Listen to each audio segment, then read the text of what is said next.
furinta ku jiray maxaa ku dhiirigeliyay inaad dooratay horta isaga marka hore Assalaamu alaykum wa rahmah marka hore salaamaya aad baan idin soo dhaweynaya TV-ga wallaahi wiilka geesinimadiisa oo man ka helay waayo hadiya habeen bay inoogu jiraan waa dadka mar walba nabadda iyo suga marka geesinimadiisa kaliya ka helay waxa qoonaan u madax wiilka hadda ka hor miya istaqaaneen oo ma xidhiidhiseen oo dad is arkiyo is yaqaanimo may waliga maal baraha bulshada ma ku bartay baraha bulshada marka maadaama uu furinta joogay oo imika aad u fog yahay khadkana aad ku aragtay maxaa kalifay danta ama kugu dhiirigeliyay inaad baraha bulshada iyo warbaahinta u sheegto inaad wiilka almato qaab kale oo aad ula xiriiri kartay military may kulli horta ismilihi qaab kale oo ula xiriirisa jirtay teeda labaadna inaan wax qarqarsadaba ma aanan rabin wax walba waxay warkayga dhan nooc cadaada rabay anaa wiilka jeclaaday oo dalbaday maanta markii aad go'aan ka qaadatay wiilkii aad almatay ee geesiyaasha kamid ahaa warkii iyo dambaalkii ma gaaray oo wax jawaab aad u meeshay wiilal waxay la soo hadlay ugu dhahay wiilka walaaladii baan nahay haddana igu fogiyay xataa mar waxay la soo hadlay wiil ciidan ay ugu dhahay isla joognaa laakiin hadda goobtan wada joognaa laakiin isku ma dhawin aad buu u faraxsan yahay aad baan anaguna ugu hambalyeena adigana sidoo kale ugu hambalyeena wali wiilka ma isma qashan say ma wada wali ma wiilka codkiisa ma waqa telefonkiisa iyo waxa ma heli laakiin madaxda ay la soo wada hadasho okay madaxda deegaanka oo dhan bay la soo wada hadashay soo dambaleysa fariintaadii iyo dambaalkaagii iyo go'aankaagii markuu gudbay jawigan aragtay maanta aad lagu wada hadlayo waliba warar farxad leh oo mustaqbalkaaga khuseeyo la sheegayo hadii shucuurtaadii dareenkaaga waa noocna wallaahi aad baan ugu faraxsanaa oo ugu farxatahay waxaan jecelahay gabdho badan oo sideeda inay ugu dabadayda ma raba hadii la helo insha Allah qaraarkaas marka waa mid adigu ku yaalo noloshaada aad ka go'aansan nacam hadiya maxaad filaysaa imika markaad aragtay jawiga nooc uu yahay adigu niyadaada iyo qorshayaashaadu kulay saan isleeyahay way isla isku dibadhacay hirgeli insha Allah ma santahay annaguna waxaan ka mid nahay mujtamaca malaayiinta deegaanka Soomaalida ee ku hambalyeynaya KTN ahaan iyo dhalinyarada idin garab taagan ma aragtay idin la dhalatayba wiilal badan oo halgamayaal ah ayaa khadka haystay oo la soo dhigayay ahadkaas si gaar ah kulli yani isagoon bay qanciyay Soma okay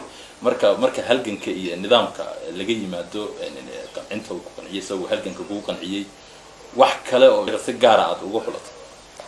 way jirtay arrin waxa dhacday la sheegayay inay miino meel ku aaseen la shabaabto oo yani ciidanka dhan isugu dhaaf okay marka geesinimadaas igu soo jiitay okay marka nin dalkiisii dadkiisii annaga dawba ninka noo maqanay dalina daafacaya shacabkii joogay intuu dhahay ayahayd waxa kamid ahaa eriyada warbaahinta u sheegtay xataa hadduu xaas kale leeyahay waan ku gelayaa marka xogti marka shay xaas miyuu leeyahay may wiilka xaas male wiil kaliya inaad nin keligii aad ku aragto okay marka familkii iyo qoyskii iyo waas wada barateen wiilkii waad aragtay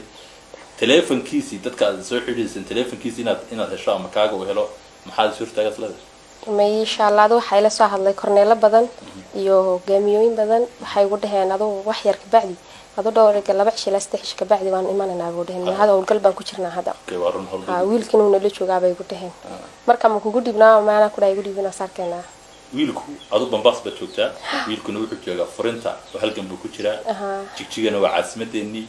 deegaanka waxa laga hadlayaa xafladaada iyo arooskaaga iyo qabanqaabada hawshaas oo deegaanku uu kala harinin halkeed jeceshahay inuu lagu arooso hadii la yiraahdo saddexda goobood tan aad ku dhalatay ee joogto